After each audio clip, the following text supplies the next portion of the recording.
Welcome friends, my name is Rajesh Kumar. I welcome you all to this video.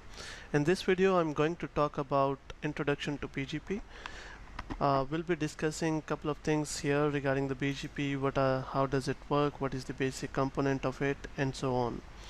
So the agenda for this video would be to discuss more about autonomous system, what are those, how does it work. Then we'll move to the IBGP versus eBGP.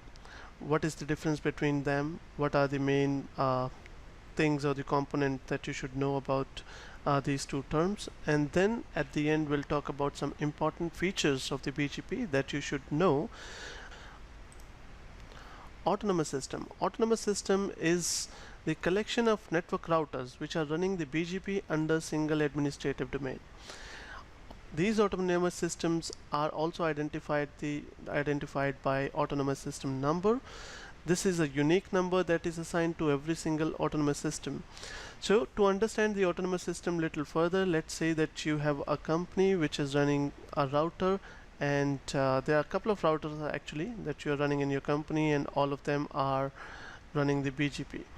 So since you are the responsible person to maintain the router or the BGP neighborship between all the routers which are running under your company, this will be identified as a single autonomous system, or you can say that this is a kind of a group which represents one particular organization or the routers which are part or subject to the same configuration or same administrative policies. So as you can see here that the autonomous systems there's actually a range defined, same like the IP address. It has some public and private autonomous system. The autonomous system starts from 0 to 65535. This is the minimum and that is the maximum. The autonomous system number 0 is reserved, we cannot use it.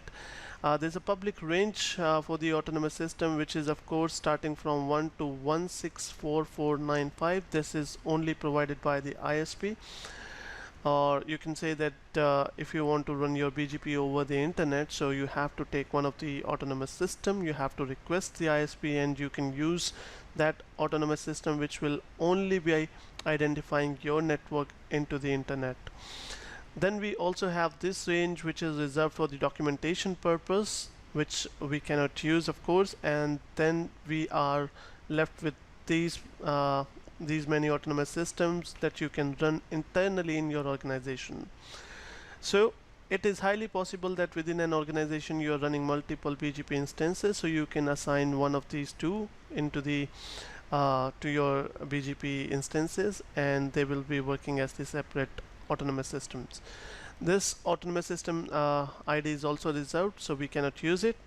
As you understand that this particular autonomous system range was not enough for the growing network, as you understand that the internet is growing day by day. So the 32-bit autonomous system was also introduced, and this can provide you this many number of the autonomous system to use on IBGP versus eBGP. Let's start with the IBGP first. The IBGP, you can understand, as we have talked about the autonomous system just now, so you can understand that the IBGP means all the routers, all those routers which are running BGP on them and they are part of the single autonomous system, they will be known as IBGP neighbors. eBGP also stands for Exterior Border Gateway Protocol. This means that the router running the BGP which belongs to the different domain are your eBGP neighbor. So this router, this is your company's router running the BGP here, and this router these two routers also run the BGP, however they belong to the ISP domain. So the ISP AS number is AS number 2 and you have a different AS number. So the neighborship between these three routers, from the router number 1 to router number 2 and from router number 1 to router number 3, will be your eBGP routing. So to understand it in an easy way, you can say that the router neighborship or the BGP which runs within one single AS number is your IBGP, and BGP neighborship, the BGP updates which happens between two different AS numbers, is known as eBGP. Some basic functions of the BGP is that the BGP is open standard protocol. Everybody can use it without any restrictions. This is Exterior Gateway Protocol, as we just discussed that the BGP can be used with the exterior or within the different autonomous system. Basically, the BGP was designed to use between the different autonomous systems, and it was actually this was the purpose for the same. So as you see that it was designed for the inter-AS routing, and this provides you the best result when you use it this way. This was also designed for the huge network like internet. So most of the internet you can see that is being occupied with the BGP networks. Of course, BGP is also a classless protocol which supports FLSM, VLSM, CIDR, auto and manual route summary both. BGP is also a path vector protocol. This means that when BGP shares the route update, it also sends the path information along with that update. So when I say that, what do I mean by that? Let's say there are 3 autonomous systems running with the BGP routers, and all of them are the neighbor of each other. So we understand it this way. This is your autonomous system number 1, this is your autonomous system number 2, and this is your autonomous system number 3. So for an example, when let's say the autonomous system number 1 has some update and it sends the update to the router 2 here, and along with the update it also sends the autonomous system with it. So when the packet reaches here, router 2 would have an update plus the AS path number of the sender, which is 1. This is also known as the AS path attribute field, wherein the autonomous system can be seen.